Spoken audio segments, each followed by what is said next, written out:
हमारे साथ जुड़ने के लिए बहुत बहुत धन्यवाद। अब हमारे साथ बिग मार्केट वॉइसेस में जुड़ गए हैं वाइट ओक कैपिटल मैनेजमेंट के सीईओ आशीष सोमैया। आशीष सोमैया के पास म्यूचुअल फंड इंडस्ट्री का काफ़ी लंबा अनुभव रहा है, बड़े बड़े म्यूचुअल फंड की कमान संभाल चुके हैं और अब इस समय एक शायद देश का एक सबसे बड़े फंड हाउसेस में से एक जो बन चुका है वाइट ओक कैपिटल, अब उसके सीईओ हैं आशीष जी। Ashish ji, good morning. कल मैं एक बहुत ही अनुभवी फंड मैनेजर से मिला, उनसे 1 घंटे बात की। उन्होंने कहा कि ये मार्केट इतनी टायरिंग है क्योंकि गिर भी नहीं रही है मार्केट। ऐसा नहीं है कि गिर रही है, मतलब चल नहीं रही है वो अलग बात है, लेकिन गिर भी नहीं रही है।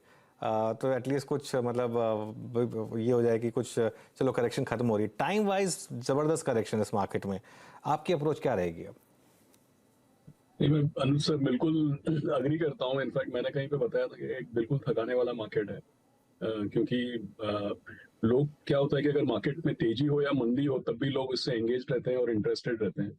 लेकिन अगर कोई मूवमेंट नहीं है और हम जैसे अभी 18 महीने निकल गए, हम लोग ये 17-18 हज़ार के रेंज में ही है, तो इससे एक तरीके से इनडिफरेंस आ जाता है मार्केट को लेकर के। और अगर हम पोर्टफोलियोज को भी देखें, इंडेक्स को भी देखें, तो क्या होता है कि अगर 10 रुपए का एनएवी समझिए 8 रुपया हो जाता है, तब तो सबको समझ में आता है कि 20% करेक्शन है।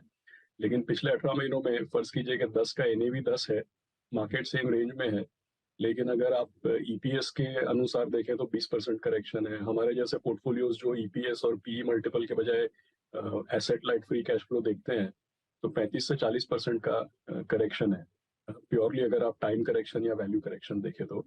लेकिन ये नोटिस नहीं होता है। दाम गिरने पे तुरंत नोटिस होता है, लेकिन मार्केट अगर सेम रेंज में आपको थका दे तो वैल्यू करेक्शन शायद लोग नोटिस नहीं कर पाते हैं। ओके, ठीक है। चलिए, तो ये लेकिन फिर इस समय आप क्योंकि एक फंड मैनेजर हैं और लगातार आपको पैसा तो हम अज्यूमिंग मिल ही रहा होगा, आप डिप्लॉय कहाँ कर रहे हैं फंड्स इस समय? सोनू सर, एक्चुअली पिछले 1.5 साल में अगर मैं बताऊं तो वैसे पोर्टफोलियोज में रीबैलेंस भी हुआ है, सेक्टर रोटेशंस भी हुए हैं।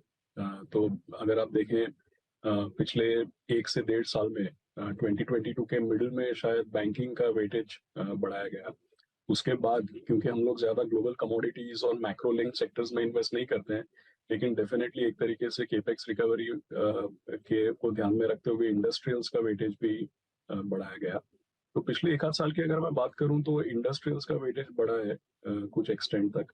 जब बहुत पिटाई हो गई तो लोअर लेवल पे आईटी स्टॉक्स का भी थोड़ा बहुत वेटेज बढ़ाया गया है रिसेंट टाइम्स में। और जैसा मैंने बताया, मिड 2022 के बाद प्राइवेट सेक्टर बैंक्स का भी वेटेज बढ़ाया गया है। और इसके अलावा जो पोर्टफोलियो में एक तरीके से आप ओवरवेट बीएसई 500 के मुकाबले ओवरवेट देख सकते हैं, वो डिस्क्रिशनरी कंजम्पशन में ओवरवेट है और फार्मास्यूटिकल्स में भी माइनर सा ओवरवेट है।